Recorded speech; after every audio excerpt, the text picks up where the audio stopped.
Salut YouTube, salut à toutes, salut à tous, j'espère que vous allez bien. Oui, de retour pour une nouvelle vidéo, 6 mois d'absence, j'espère que je vous ai manqué. Et puis pour la reprise aujourd'hui, évidemment, on va se retrouver pour débriefer l'actualité sportive. La semaine dernière, la saison de ski se terminait, alors quoi de mieux que cette transition entre hiver et été, et puis évidemment le changement d'heure, l'arrivée du printemps, pour refaire surface. Allez, je sors de mon trou, fini l'hibernation et on se penche sur la saison de biathlon. Et oui, il fallait faire un choix entre ski alpin et biathlon, mais mon cœur a penché. Il y aura une vidéo sur Alexis Pinturo, ne vous en faites pas.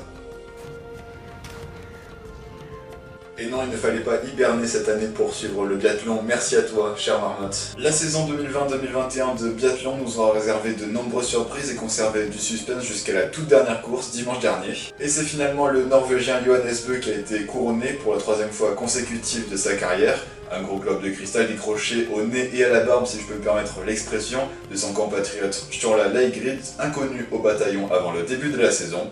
Pour vous donner un ordre d'idée, on le voit ici à l'écran, le jeune Norvégien de 24 ans n'avait jamais fait mieux qu'une 11e place l'année dernière, meilleure performance de sa carrière à l'époque, mais avec beaucoup de travail et une précision au tir remarquable, 92% à 389 sur 420, tout tir confondu. Le Norvégien a su tirer son épingle du jeu pour se propulser sur le devant de la scène. En ce qui concerne Johannes Bø, c'est une saison très complète malgré des statistiques au tir assez moyennes avec 85% sur le pas de tir à 358 sur 420. Ça reste quand même une saison de très haute voltige pour le Norvégien, lui qui était attendu comme le grandissime favori de cette édition 2020-2021.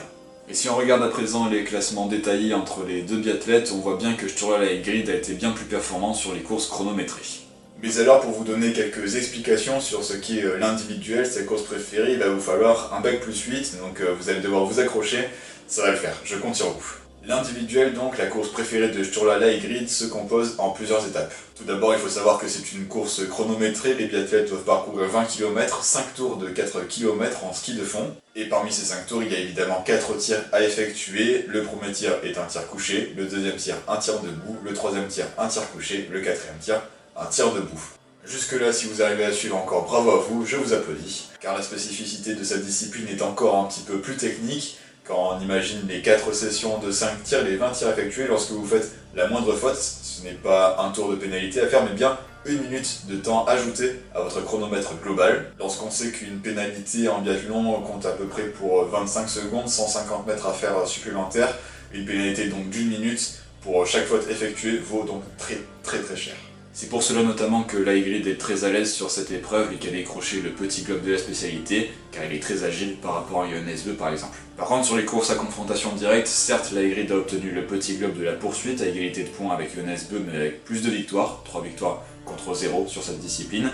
La Mastart, les 30 meilleurs biathlètes au monde avec 4 tirs, 2 tirs couchés, 2 tirs debout, a été par contre un fort pour le champion olympique de 2018, et a surtout pu compter sur les difficultés de Lægreid pour prendre des points d'avance et remporter le général. Car lorsqu'on regarde le classement général, tout a été très serré jusqu'à la dernière course. Il faut préciser que sur les 26 courses disputées par les biathlètes dans la saison, les 4 plus mauvais résultats sont retirés. Quand on voit les performances de Johannes Bø, on se rend très vite compte que le Norvégien a fait une saison exceptionnelle, une seule fois hors du top 10, c'était une 11e place d'ailleurs, mais par exemple, une 8e place lui a été retirée pour le classement général puisque ça fait partie de ses 4 pires résultats cette année. Ce qui lui enlève donc beaucoup de points certes, mais montre à quel point il a été régulier. Au contraire, on le voit sur les notes que j'ai pu prendre, Lægreid lui a connu un début de saison très difficile, une 22e place et une 18e place Serafilsen lui ont tout de suite coûté très cher, ainsi que 2 Mastart manqués où il a franchi la ligne 12e et 14e à Oberhof et à Antholz. Hormis ses performances, le Norvégien était très régulier et c'est largement à souligner. L'IBU, l'International Biathlon Union, lui a donc retiré peu de points, mais pas suffisamment pour passer devant Johannes Bø. Mais il faut préciser qu'avant la dernière course de la saison, la Mastart d'Östersund dimanche dernier, Sturla Lægreid était devant au classement général avec 1005 points, quand Johannes Bø était à 1004. Mais pour que Sturla Lægreid décroche le gros globe de cristal, il fallait quand même un petit concours de circonstances. Le Norvégien aurait dû terminer au moins dans le top 8, puisqu'au-delà de cette 8e place, le Norvégien Johannes Bø aurait vu cette performance retirée, puisque dans les 4 plus mauvais résultats, et puis en plus de cela, Lægreid devait terminer devant Johannes Bø, ce qui n'a pas été le cas. Au final, Johannes Bø a franchi la ligne 3e, Sturla Lægreid 8e. Le miracle n'aura donc pas lieu, Johannes Bø décroche bel et bien son 3e gros globe de cristal d'affilée.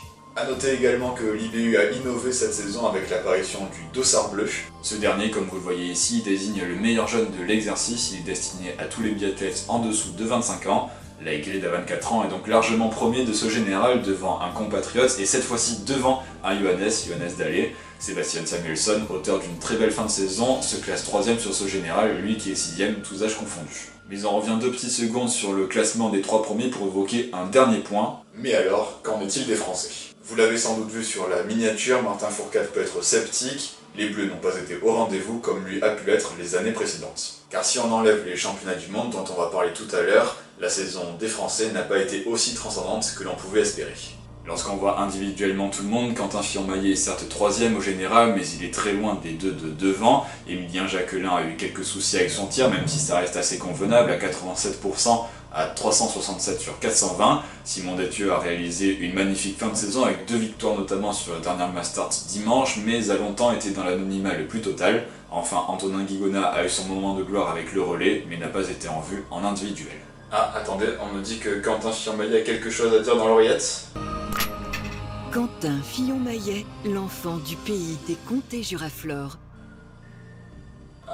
Non, en fait non. Bref. Car oui, on en parle maintenant de ces championnats du monde qui ont eu lieu à Poljúca en Slovénie entre le 10 et le 21 février 2021, lieu où les Norvégiens ont surdominé encore une fois la discipline. On le voit, 7 médailles d'or sur les 12 épreuves au total. À titre de comparaison, la France a 2 médailles d'or avec la poursuite pour Émilien Jacquelin et le relais mixte simple avec Julia Simon et Antonin Guigona, et a collectionné les 4e places avec Quentin Fillon-Maillet 3 fois sur le pied du podium. Mais regardez-moi ce tableau des médailles des Norvégiens pendant ces 2 semaines de course. Un seul mot, impressionnant. Relais mixte, relais hommes, relais femmes, tout y est passé. Il n'y a que Johannes Dalle qui n'a finalement pas obtenu de médaille d'or sur les 9 biathlètes norvégiens engagés. On remarquera notamment les 4 médailles d'or à l'inverse de Thierry Lekhoff, magnifique performance encore de sa part. Tenez d'ailleurs, puisqu'on parle des femmes, on va se pencher sur la saison de cette grande dame de ce sport qui a enfin obtenu son premier gros globe de cristal à 30 ans, Thierry Lekhoff. La Norvégienne a dominé de la tête et des épaules l'exercice 2020-2021 avec 13 victoires en 26 courses, autant dire une victoire toutes les 2 courses. Ce ratio aurait presque pu lui permettre d'égaler un certain record, celui de Forsberg en 2001 avec 14 victoires lors d'une même saison. Malheureusement pour la Norvégienne, elle échoue à seulement une victoire de ce record, dommage pour elle, mais évidemment l'important n'est pas là. Mais seulement constater l'écart qu'il y a entre elle et sa dauphine, encore une fois sa compatriote Marte Olsbu-Reuseland. 189 points les séparent, autant chez les hommes on a pu vibrer jusqu'à la dernière course, autant là le mystère était déjà levé depuis bien longtemps. Si on retiendra une statistique, c'est bien celle-là, la statistique au tir à 84% pour la Norvégienne, à 355 sur 420. Ça montre très clairement les progrès de Thierry Lekhoff derrière la carabine, grâce notamment au travail du technicien français de cette équipe de Norvège, Sigrid Madre. Et puis cette statistique montre également les efforts que Thierry Lekhoff a su faire sur les skis, elle qui a été régulièrement meilleur temps de ski dans chaque compétition. A noter que c'est Franziska Preuss qui complète le podium, l'allemande, avec comme petite particularité à son actif aucune victoire cette saison. Ça montre encore un peu plus la domination sans partage de Thierry Lekhoff. Chez les moins de 25 ans, c'est la Biélorusse Dinara Alinbekova qui a su tirer son épingle du jeu pour éviter aux Norvégiens de décrocher toutes les récompenses. Elle termine au général devant, tiens donc, une Norvégienne, avec Ingrid Tendrevold seulement 27 points derrière elle. La Tchèque Markéta Davidová complète ce podium. Et puis c'est désormais une question habituelle depuis le départ à la retraite de Marie-Dorin Habert, où sont passées les Françaises? Individuellement, beaucoup d'espoir était sur les épaules de Julia Simon qui aurait pu se consoler avec le petit globe de la Mastart. Malheureusement pour elle, la Française a terminé à la 30e et dernière position de cette dernière échéance. Dommage, c'est le seul mot qui me vient à l'esprit, surtout quand on voit le potentiel de Julia et cette médaille d'or au championnat du monde avec Antonin Guigona au relais mixte simple. En ce qui concerne les autres, on retiendra les bonnes prestations d'Anaïs Chevalier-Boucher, 9ème au général. Sinon, on retiendra la prestation d'Anaïs Bescon dans le top 20 cette saison et qui a décroché le globe des plus de 33 ans avec à ses côtés le Slovène Jakov Fak. Et puis en ce qui concerne Justine Brézos-Boucher, eh bien on la reverra la saison prochaine. Avant de conclure cette vidéo, quelques infos en vrac que je vous donne sur la saison 2020-2021 de biathlon. On va commencer par les sujets qui fâchent. Le laiton Andrei Rastorgouyev a été suspendu par l'IBU pour dopage. Alors évidemment, avant de se prononcer, il y a présomption d'innocence. Il n'est pas forcément dopé, on ne le sait pas encore. Du moins, il a manqué des contrôles antidopage. C'est pour cela que l'IBU a décidé de le suspendre. Ce sont des faits qui ternissent encore un petit peu plus l'image de ce sport, après notamment les nombreux scandales qu'il y a eu autour de la Russie également. Tiens, donc on en parle aussi des Russes et du dopage pour mentionner un fait qui s'est passé en début de saison. Le Russe Yevgeny Usyugov, champion olympique en 2010, a vu son titre de champion olympique retiré pour dopage, ce qui a permis à un biathlète français, Martin Fourcade, de décrocher son 6e titre de champion olympique. Même en étant retraité, Martin Fourcade continue de gagner, et ça, si c'est pas beau, j'y comprends rien. Vous savez, je crois pas qu'il y ait de bonnes ou de mauvaises situations. Non, Martin. Moi, si je devais résumer ma vie aujourd'hui, ce serait d'abord des rencontres. Des gens qui m'ont tendu la main, peut-être à un moment. Enfin, pour terminer sur une note un peu triste, on retiendra les départs à la retraite de l'Italienne Nicole Gontier, mais des Allemands aussi. Simon Schempp, c'est celui qui a failli priver Martin Fourcade d'un sacre olympique en 2018 aux Jeux Olympiques. Ça s'était joué à l'époque à seulement 14 cm à la Mastart, et également de son compatriote Arne Pfeiffer, double champion olympique, sans oublier également le Tchèque Ondrej Moravec, lui aussi médaillé olympique, qui a eu droit à un très bel hommage chez lui à Nové Mesto pour sa toute dernière course en professionnel. Voilà, c'est la fin de cette vidéo, j'espère qu'elle vous aura plu. N'hésitez pas à me dire ce que vous en avez pensé de ce débrief, que ce soit dans les bons comme dans les mauvais côtés, ça me servira forcément pour la suite. J'espère avoir été complet, vous avoir donné les spécificités de ce sport si plaisant à regarder. C'était un vrai plaisir de vous retrouver après 6 mois d'absence. Puis on va essayer de retrouver un rythme régulier et aller, soyons optimistes, peut-être une vidéo par semaine en tout cas, on croise les doigts. Puis évidemment, n'hésitez pas à mettre un pouce en l'air, à vous abonner et à mettre un petit commentaire, ça me ferait super plaisir. Pendant ce temps, moi je vous dis à très vite pour une prochaine vidéo. Prenez soin de vous, prenez soin des autres, mais surtout restez connectés. Ciao.